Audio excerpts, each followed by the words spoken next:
Herzlich willkommen zum Video CAD-Analysen für den CAM-Programmierer.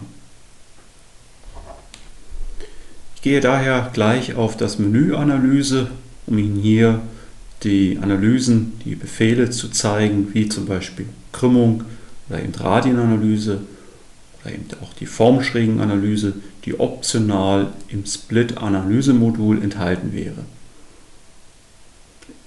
Auch eine Icon-Leiste steht hier zur Verfügung, Icon-Leiste Analyse. Wir beginnen mit der herkömmlichen Flächenanalyse, geben hier eine Referenzrichtung mal an, beispielsweise für den CAM-Programmierer, Bearbeitungsrichtung normal zur Fläche, soll gleichzeitig die Fräsrichtung darstellen und aus dieser Richtung die Flächen auch zu analysieren hinsichtlich der Schrägen. Wenn wir hier mit dem Cursor dynamisch über die Flächen fahren, können wir rechts dann anhand des Schrägenwinkels entnehmen, ob diese Flächen Schrägen haben oder eben nicht. Auch Radien, Informationen von den Radien können wir entnehmen. Des Weiteren können wir Informationen vom Ursprung der Flächen uns anzeigen lassen. Das heißt also, wenn man hier die vollständige analytische Fläche anzeigen lassen möchte, sieht man das an dem gestrichelten Rahmen. Hier ein Beispiel mal, diese Fläche, die ich jetzt abkopieren würde und mal die Grenzen entferne und zusätzlich die vollständige analytische Fläche erzeuge, sehen wir das. Diese Flächeninformationen könnten wir dann theoretisch dann auch verwenden, um hier die Bereiche wiederum zu schließen, so wie wir das auch schon im Video Teil 2 CAD-Aufbereitung für den CAM-Programmierer gesehen haben. Weitere Analyse, die sehr interessant sein kann, ist die Analyse der Radien.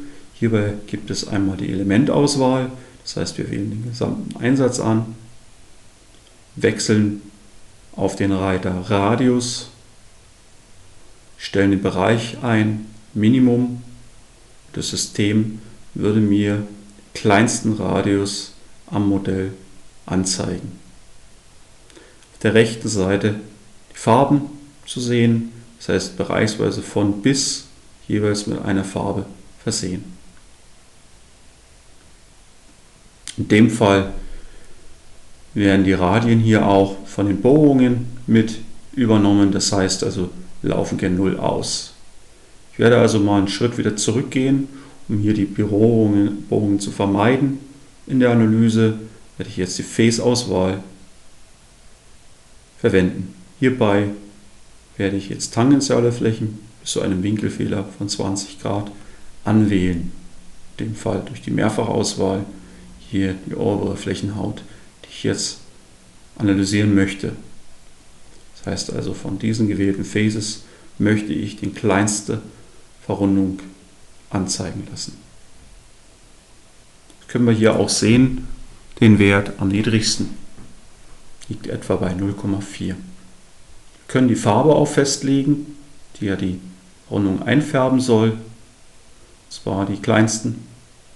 Zwar ist es jetzt eingestellt bis 1 mm hellgrün. Färben das ein. Optimal ist es dann, die Bereiche auf kundenspezifisch einzustellen, die Bereiche einzugrenzen, dass wir nur die kleinsten Verrundungen sehen. Also der kleinste von 0,4 etwa bis 6,4 hier dargestellt. Das heißt, wir wissen jetzt hier auch dementsprechend, wo wir diese Radien vorfinden. Sieht es hier in diesem Bereich. Kann auch hier zusätzlich mal im Prinzip die Flächenanalyse hinzunehmen. Die Darstellung jetzt, wie gesagt, bis 1 mm grün eingefärbt, was wir hier auch sehen. Rechts nochmal anhand der Flächenanalyse. Für den Programmierer gibt es jetzt auch die Möglichkeit, diese Faces wieder einzufärben. Dafür haben wir hier oben auch die Icons, wenn notwendig. Das werde ich in diesem Fall aber nicht tun. Also hier Analyse der Krümmung. Im nächsten Schritt möchte ich auch nochmal hier die optionale Analyseoption nehmen. Das heißt also die Formschrägenanalyse, die hier gerade diesen Analyse-Split-Modul enthalten ist. Hier auch wieder den Einsatz komplett wählen oder Phases, anschließend meine Bearbeitungsrichtung. Könnte jetzt die Z-Achse sein oder auch eben wieder Richtung über die Fläche. Aus dieser Richtung schauen wir uns mal den Bereich an. Diese Option Winkel gleichmäßig aufteilen, die ich deaktivieren und die Grenze des Winkels auf minus 0,01 Grad setzen. Den oberen Bereich mit der Farbe hellgrün versehen, den unteren Bereich mit ein schönes Rot. Bedeutet, hinterschnittige Bereiche aus der Z-Richtung soll er rot einfärben, alle anderen Bereiche hellgrün. Das kann man also ganz gut schnell dadurch feststellen, ob es hinterschnittige Bereiche gibt, die aus der Z-Richtung nicht bearbeitbar wären. Das hier sehen, rechts unten rot ist also dann hinterschnittig. Müsste also aus der anderen umgekehrten Richtung bearbeitet werden. Man kann auch den Maximumwinkel hier unten einstellen. Ich mache das mal auf 89,99 Grad. Bedeutet dann in dem Fall, ebene Flächen werden gelb eingefärbt. Das heißt, der Anwender hat hier schon die Information, dass es ebene Bereiche gibt, die ich dann dementsprechend mit der Strategie abarbeiten werde. Des Weiteren gibt es einen zweiten Reiter, konstante Winkel, wo ich einstellen kann, dass er mir nur die vertikalen Flächen einfärbt, in dem Fall mit einer Magentafarbe. Das sind also Flächen, die keine Formschräge haben. Das kann man also hier auch ganz gut analysieren. Sicherlich können die Einstellungen hier als Default gespeichert werden.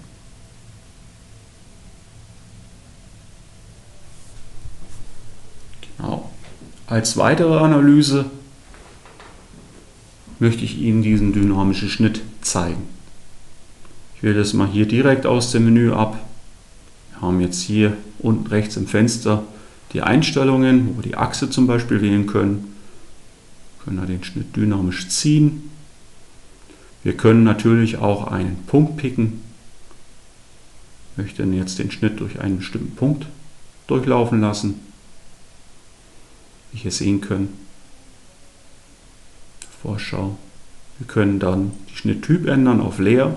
Und interessant ist hierbei auch, können also direkt in dieser Schnittsequenz auch messen, wie zum Beispiel einen Abstand Face-Face. Oftmals einfacher Schnitt zu messen, wie dann kompletter Anzeige, wie hier halt Minimumabstand zwischen dieser zylindrischen Fläche und der Außenwand durch eine Strecke dargestellt wird und durch einen Minimumabstand eines Wertes auch angezeigt, kann auch angebracht werden, wenn notwendig. Es besteht auch die Möglichkeit, einen Schnittebenenpunkt zu bestimmen, inklusive einer Schnittebene Normale. Hierzu verwenden wir noch einmal den Befehl Wähle Schnittebene und setzen das optionale Icon Wähle Richtung. Zuerst wieder den Punkt, wo der Schnitt entlang gehen soll und anschließend die Richtung für die Schnittebene Normale. Diese können hier zum Beispiel gewählt werden über eine Face oder eine Richtung durch zwei Punkte.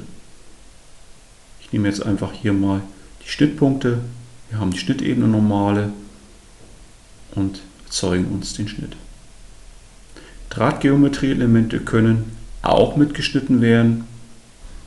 Das kann man hier einstellen, dass die also nicht mit angezeigt werden. Kann ebenso Drahtgeometrieelemente direkt entlang dieses Schnittverlaufs erzeugen. Das werden wir gleich hier sehen, wenn man mal die Option Schneidedrahtmodell wieder deaktiviert.